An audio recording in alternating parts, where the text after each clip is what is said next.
Bus. இன்னைக்கு March 5 Siragadikka ஆசை serial என்னாச்சுன்னு சொல்லி பார்க்கலாம்க்கு முன்னாடி சேனல் சப்ஸ்கிரைப் பண்ணாதவங்க மறக்காம சப்ஸ்கிரைப் பண்ணுங்க. இன்னைக்கு என்ன அப்படின்னு சொல்லி பார்த்தீங்கன்னா, இங்க வந்து வித்யா கூட வந்து அன்பு வந்து கோயில்ல வந்து அவங்க 2 பேரையும் வந்து பேப்பர்ல வந்து ஒவ்வொருத்தருக்கும் என்னென்ன பிடிக்கும்னு எழுதி 2 பேருமா பார்க்குறாங்க.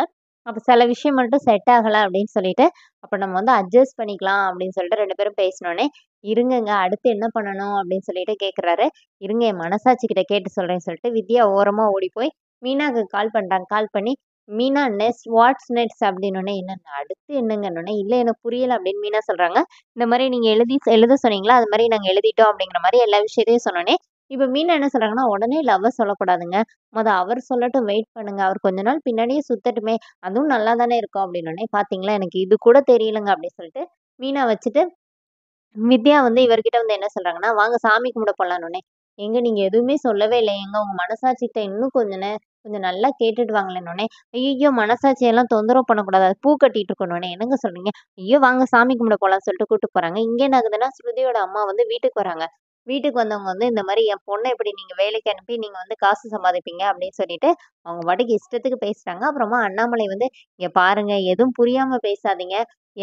உங்க பொண்ணு நாங்க சொன்னா கேட்க மாட்டா. நீங்களே சொல்லுங்க" அப்படின்னோனே, அவ நான் சொன்னத கேட்கலன்னு தானே நானே இங்க வந்து பேசிட்டு இருக்கேன் அப்படின்னோனே, இப்ப முத்து என்ன பண்றாருன்னா, வேகமா அந்த செக்க எடுத்துட்டு போயிட்டு காசு எழுதுறாரு. ஃபர்ஸ்ட்டு ரூ. 500லேருந்து ஒவ்வொரு ஜீரோவா கூட்டிட்டே போய் கடைசியில 50 கோடியில வந்து நிக்கிறாரு. அப்போனே அவங்க அம்மா வந்து, "ஐய்யய்யோ! நின்னு உடனே முத்து வந்து ம் ரோஹிணி கிட்ட கேட்குறாரு. "ஏன் பார்லரம்மா, இப்ப இந்த செக்க பேங்க்ல போட்டா உடனே நம்ம அக்கவுண்ட்க்கு காசு வந்துரும்ல?" அப்படின்னோனே, ரோஹிணி என்ன சொல்றாங்கன்னா, "அதுக்கு நீங்க வந்து ஹெட் ஆஃபீஸ்க்கு தான் போணும்னோனே." இந்தா கிளம்பிட்டேன்" அப்படி சொல்லிட்டு கிளம்புறாரு. அப்புறமா அவங்க அம்மா வந்து தடுக்குறாங்க. "நீங்க பாருங்க, உங்க செக்கும் எங்களுக்கு தேவையில்ல, உங்க காசும் எங்களுக்கு தேவையில்லன்னு" சொல்லிட்டு அத கிழிச்சு வச்சுர்றாரு. அப்புறமா அண்ணாமலை என்ன சொல்றாருன்னா, "எங்க 3 மருமகளும் வந்து வேலைக்கு தான் போறாங்க. ஆனா யார்கிட்டயுமே நாங்க இதுவரைக்கும் காசு கேட்கவே இல்ல. எங்க பசங்க சம்பாதிக்கிறதே எங்களுக்கு போதுமானதா இருக்குன்னோனே." இப்ப ஸ்ருதியோட அம்மா என்ன சொல்றாங்கன்னா, "என் பொண்ணு நான் சொல்றத கேட்க மாட்டேங்கிறா. நாங்க பேசாம மாப்பிள்ளைக்கு ஒரு ரெஸ்டாரண்ட் வச்சு குடுத்துடுறோம். அதுல அவங்க 2 பேருமா சேர்ந்து பார்த்துக்கட்டும்" அப்படின்னோனே, இப்ப விஜய் அப்படியே சந்தோஷமாயிடுறாங்க. முத்துவும் அண்ணாமலையும் முடியாது அப்படின்னு சொல்றாங்க. இப்ப விஜயா வந்து, "நீங்க சும்மா இருங்க" அப்படின்னு சொல்லிட்டு அவங்க கிட்ட, அதுங்க 2 சின்ன பசங்க, நான் பேசுறேன் அப்படிங்கிற மாரி சொல்லி அவங்க அம்மாவ அனுப்பி வைக்கிறாங்க.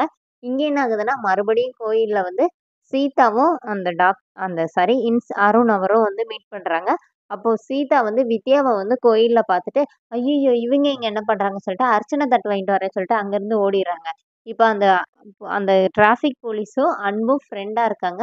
அவங்க 2 பேரும் மீட் பண்ணி பேசிக்கிறாங்க. இந்த மாரி நீங்க ஒரு பொண்ண லவ் பண்றேன்னு சொன்னீங்களா சார்? என்னாச்சு? அப்படின்னோனே, அவங்க கிட்ட நான் லவ்வ சொல்லிட்டேன். ஆனா தைரியமா மொத நாளே போய் சொல்லிட்டேன். நீங்களும் போய் சொல்லுங்கன்னோனே, இப்ப அன்பு வித்யா பின்னாடியே சுத்தி சுத்தி இந்த மாரி எங்க லவ்வ சொல்ல ட்ரை பண்றாரு. அதோட என்னோட எபிசோட் எண்ட் பண்ணிட்டாங்க. நெக்ஸ்ட் வீக் சாரி நாளைக்கு என்ன அப்படின்னா, நாளைக்கு தான் அந்த ப்ரொமோ சீன்.